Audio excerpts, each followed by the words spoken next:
sweethearts. I'm Caterina and all my friends call me Cat. And I'm putting on my apron because today we're going to be talking about transfers. And I'm going to be making some transfers with gel medium and paint and gesso. Transfers is a huge subject, and we'll have to do a part 2 because I know a lot of you are interested in transferring to wood and cloth and tea bags and all kinds of things. So we're going to get started here though today doing this. So today we're going to work on transfers that you can make in your studio with 3 things that you have on hand all the time. You probably always have some kind of gel medium. You can use any kind of gel medium. You probably already have gesso, so you can use clear gesso or you can use regular gesso. And today we're gonna use clear gesso because I know a lot of people don't use it, but it's really great to use. There's just a trick to it. And then also using paint, because you have those all the time. And you know, we can do all kinds of transfers, and we can do, you know, this is going to be just part 1 of many transfer vlog posts, trust me. So what I did was I took this photo from a flea market that I bought. I just thought it was really cute. It was ripped off somebody's book, and so then I made copies. So we're going to make copies of the same thing so you can see what it looks like in each one rather than doing different pictures. So I'm going to start with the basic gel medium transfer. I'm going to show that to you, and I already have one already done, so I'm just going to show you how to do it. And then we're going to do the clear gesso and the zinc white, and then at the end I'm going to show you a great tip for making your own papers using transfers. So I'm going to start with a dry brush and gel medium, and the best way to get a really good connection is to begin in the center of the picture. And I just love this little picture of this little girl with the big bow, and it came out really dark, which I'm really glad, because that's going to give us good contrast. You're going to see where the connection takes place and where it doesn't, and then you know what you got going on. So okay, I start in the center and I work out. And this way, when you're starting in the center and you're working out, you're ensuring that your focal image is going to show up. It's going to transfer really well. You don't really care about the outside edge as much as you do the focal image, right? So this is the best way to do it. Now, getting a little stuck here. Here's my substrate, and I'm just using mixed media paper, and I'm going to lay it down on the substrate and get good contact, and I can already tell that is going to make great contact. And I'm going to take my bone folder. You can use a brayer, but I like the contact that I get with the bone folder. You can try both and see what you think. The only problem with using the bone folder is that if you rub too hard, you'll rub a hole in it. But if you don't rub hard enough, then you won't get a good contact. But transfers are something that you just have to practice. And you know, just practice makes perfect in art. That's just the way it is. You know, it's like that with drawing. That's just the way it is. Okay, now you can wait for this to dry a little bit and then rip it up. If you're an impatient soul, then that's the way you might want to do it. However, the best way to do it is to simply, and I did this one the other day, so I have it all ready. The best way to do it is let it dry completely and then take a cloth and rub it off. Just a reminder, so you want to photocopy your image, and you want to make sure that you're using a printer that's not a laser printer. It has to be an inkjet printer in order to do this. Otherwise, you won't have anything to look at. And I've got my little spray bottle, which I love, my little handy dandy spray bottle. And I'm just going to spray it. And then people use their fingers to rub it off. I don't use my finger. You know I'm not going to use my finger. I use a clean cloth, which is nubby, and it's going to work much better than your finger. You won't get finger fatigue. And what you're doing is basically taking the cellulose off the paper, and so that reveals the image underneath, which has been sandwiched onto the paper onto your substrate from the image that you're taking. So the medium that we use, the gel medium, is going to lay the image down and lock it in place. So we're just simply going to lift it off, and I'm going to warn you right now, it's going to make a mess. And depending on how good your copier is, you might, depends on the color that's going to come through. So, and my copier has been copying things kind of bluish lately, which I quite like. If you don't like it, then get different copies. take it to someplace and get a different kind of copy. But you can see the image coming through. Okay, now that's leaving it, over time.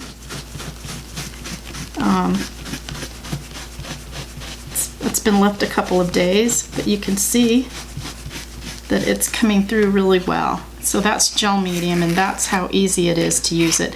And then you just finish this off, taking all these pieces off. And you just keep working it. And when you get to the end,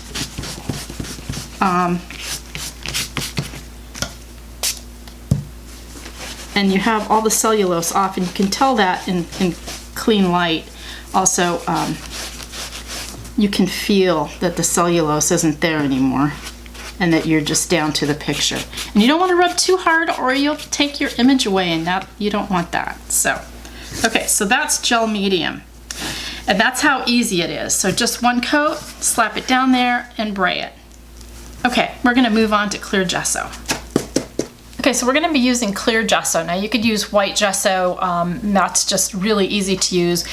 With clear gesso though, you have to use less because it gets really squishy. That's a technical art term, squishy. So we're going to use clear gesso because sometimes people just have clear gesso around, and I just wanted you to know that you can use it. So I'm going to use a dry brush, and I'm going to use a little bit, and I'm going to start in the center just like I did before, but we're just going to use a lot less than what we used for the gel medium. And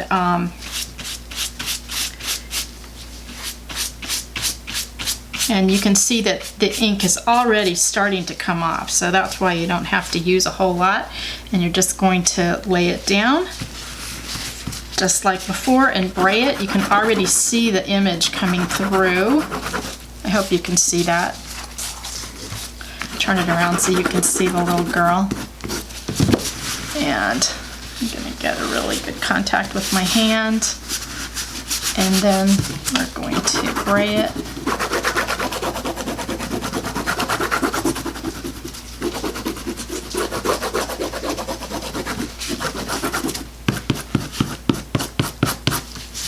Okay, and we're going to let that dry. Here's the one I did earlier, and it's all dry, and so I'm going to use just my little spray bottle filled with water, and we're going to wet it just like we did the other copy, the gel medium one, and use my rag again and gently start to rub the paper off. There it goes. You can already see it's coming out really clearly.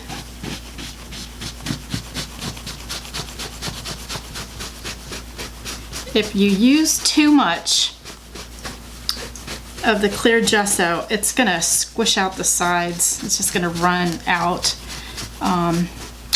It's not a bad thing. You just want to use just a little bit less than you would for the gel medium. But I really like the way it turns out, and it gives you a really nice copy.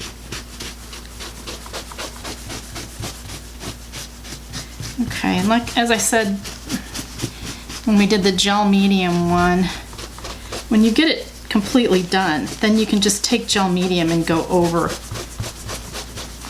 it lightly, and then you're going to have a really crisp, clear image. Not that this isn't pretty clear. It looks pretty good.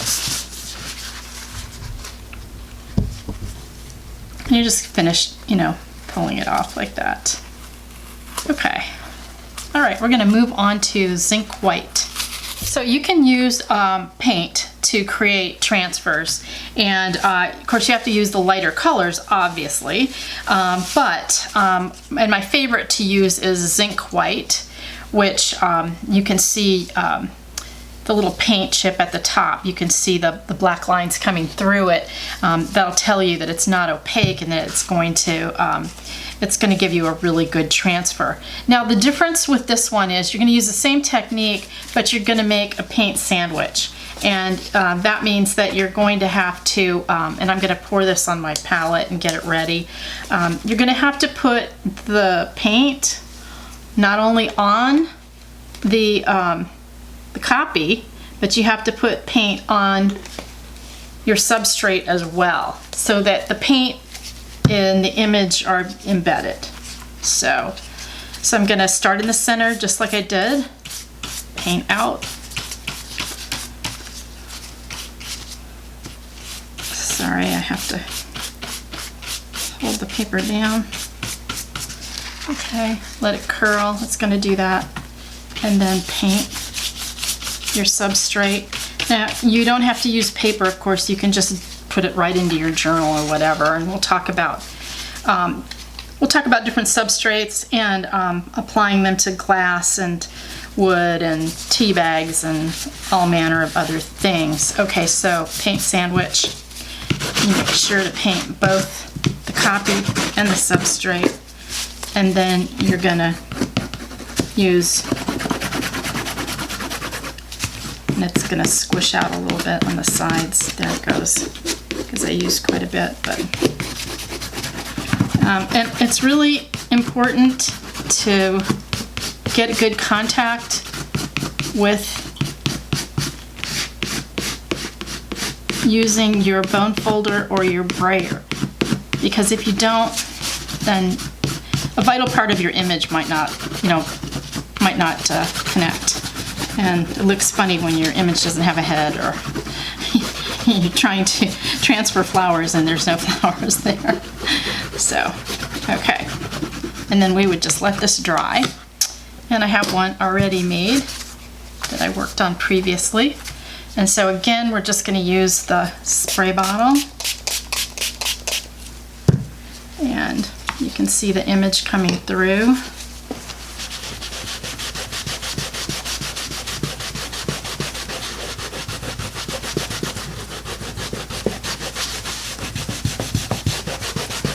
Okay,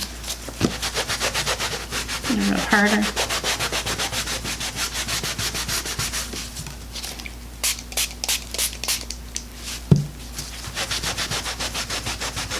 I can't believe people actually use their fingers. It would really tire me out. Plus, the fabric has nubs in it, and it's really going to work the cellulose off.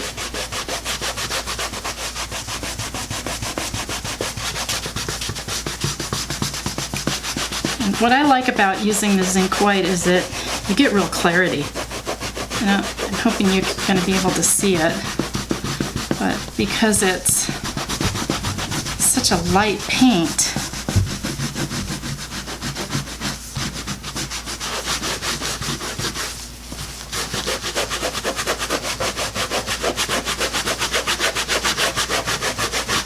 and I don't want to do the whole thing because we've got other things to show you today, but kind of like, you know, this is another mad artist kind of fun thing to do. You really don't know how it's going to turn out, and then what are you going to do with it? Are you going to paint her dress? Are you going to cut her out of there? Are you going to free her? But anyway, it has pretty great clarity, as you can see. So I love doing paint transfers. And I'm back. Okay, so the last thing I want to share with you is a really fun thing that you can do. You can make your own papers. And these are a couple of papers that I made using transfer technique. And I'm going to share with you today how I did this. And it's really fun. So you're going to start with a photocopy. Here's the original copy, the original piece, and then I made a photocopy of it, and it's just Italian songs written out in longhand. It's just an old document paper. And so I photocopied it, and then I'm going to transfer on it. And the other one, this one, I used this document copy to start with and made a copy of it. Actually, this isn't the original, this is a copy. And so I'm gonna show you how I made both of those using just one sheet. So I won't be showing you how to do each of them, but I'm going to share with you some of the papers. Okay, so you could use old wallpaper, you can use old documents, you could use antique documents, you know, I mean, there's a ton of things that you can use for your substrate. So get that photocopy made, and then you want to go through all of your stash.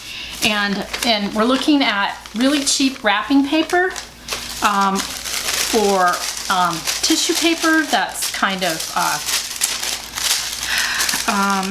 it's got a gold leafing kind of on it. It's just it's a little bit thicker tissue paper. That'll work. Old wrapping paper, sometimes, you know, they're just like really thin. And then that really cheap wrapping paper. So go through and look at it for all these transfer possibilities. And they just make yummy transfers. And today, you know, I thought instead of putting it down and leaving it there, we're gonna be lifting it up. And that's how I made this. You know, unlike the first transfers that I showed you where we're gonna leave it overnight. And you could do that, But I just think it's so yummy to pull it back and then see what you have, and just let the paper and the textures come through. So to begin this, you have to put down a layer of gel medium, and I'm going to do that right now. Okay, so I coated it with gel medium, and my advice, if you're going to make a lot of papers in your studio, and they're so fun to create and make and then use them in your work, if you're going to do that, I would definitely gel medium several different copies and make lots of papers at one time, which is a real hardship, I know, to have fun just making lots of beautiful, yummy papers. But you can do it. I know you can. So anyway, I've got the gel medium on here, and then my plan is to show you how the papers react, and they all react differently. This one I particularly love because the pink comes out really well, and you can see I'm being really gentle with it. You can do this in a lot of different ways. You can piecemeal it the way I'm doing it here, or you can put gel medium on your paper, on your image, and then just glue it down en masse like this, and have it, you know, half of it on there already. You can do it that way.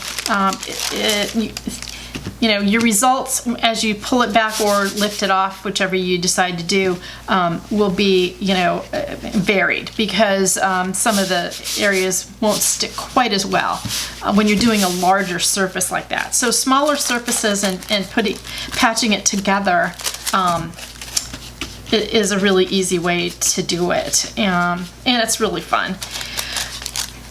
But what I'm going to tell you is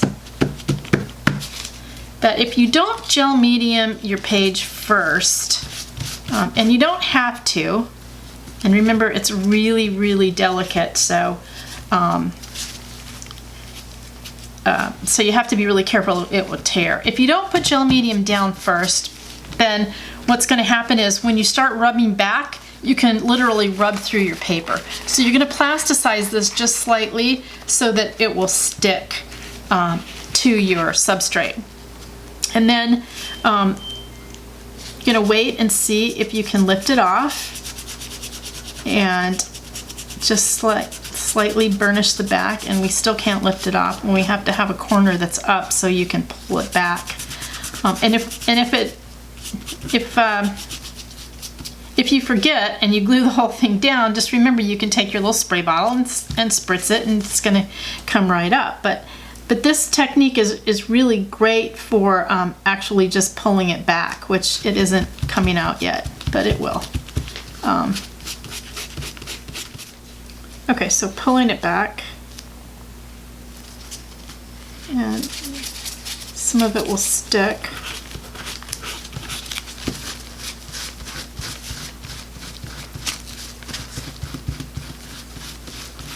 And we're just going to peel the paper back.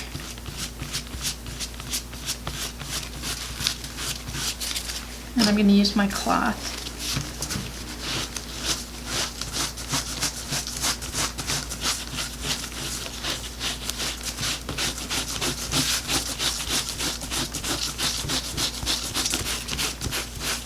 And the idea is to be able to see the words underneath.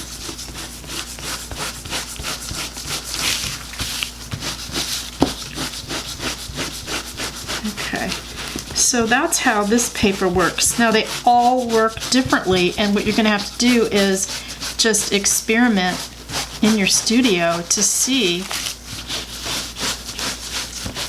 what it looks like. So let me show you. Now this one, I'm just going to go ahead and just throw this down here. This one is very persnickety because of the gold in the paper, and it takes a long time to come up. So I'm going to go ahead and put down other pieces so you can see.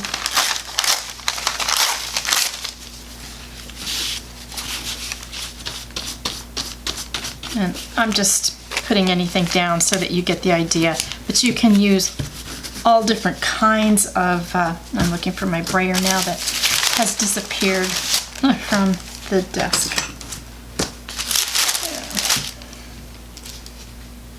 Got it, thank you. My bone folder, I mean.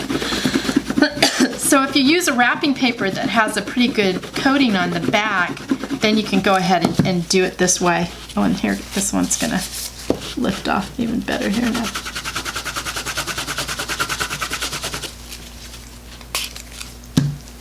There we go. And since it's dry, you can see it coming through. Okay, now we'll try lifting this one back. So you can wait for it to completely dry. Some of us just have to be a little bit patient. So the cool thing about it is that you're just playing and experimenting. You know, I mean, what have you got to lose? You just made a photocopy of document paper, and you're just playing with it to see what's going to come out and what's not. So make a couple of copies, and then just play with it and just pull it back.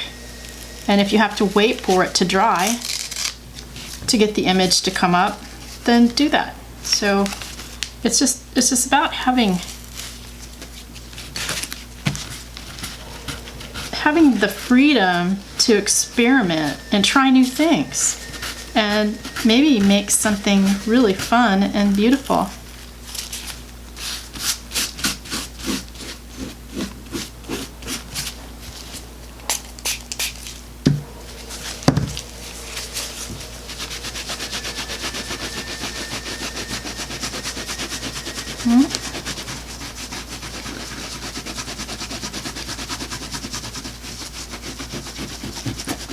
Yeah, it's coming through. Yay! The trick is waiting just long enough and not too long.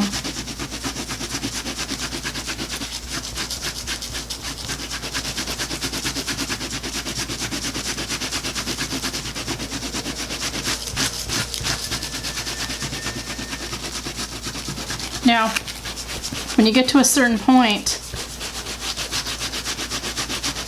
you can always go back with your sanding sponge once it gets dry.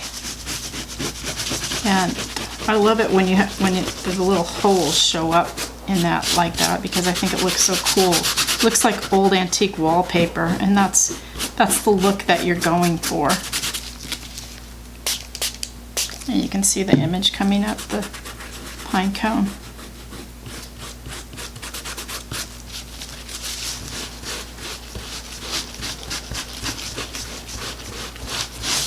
And then when it's dry, you can take your sanding sponge and go over it so you can eliminate areas that you don't want and just gently rub back so that you can get a smoother piece. You know, so that your work is a little smoother, and you can use it in a lot of different ways. You can use it in your journal. You can use it for so many other things. So if you let it just dry on there, you can just slightly wet it and pull it off. And if too much of it is left, then just take your sanding sponge to it and get all the rest of the cellulose off. Okay, so I hope that gives you some ideas. As I said, they all work differently, and so you just have to play with it to find out, you know, what's going to work for you. And I would experiment. Take one sheet and take all of your different papers and see how they work, and play with them, because some of them work out really well, and some of them you're going to have to let them dry completely and then pull it back, because if you start ripping it up, it isn't going to adhere as well. But I like the way it looks, and if you make a whole page of this, it's going to be so cool. We're at ciao for now, and I hope you enjoyed it, and I had a lot of fun making transfers in the studio with you. And we're going to take a vacation break because we've been working non-stop since, since the new year. And so we're going to take some time off and go visit family and have a proper summer vacation. And when I come back, we're going to be doing part 2 of that cat chat that I just did on criticism and rejection and how to deal with it. We're going to talk about the difference between criticism and constructive feedback. And we're going to talk about some ways that you can release and let it go, what you have to do to really get that done. So until I see you again, ciao ciao.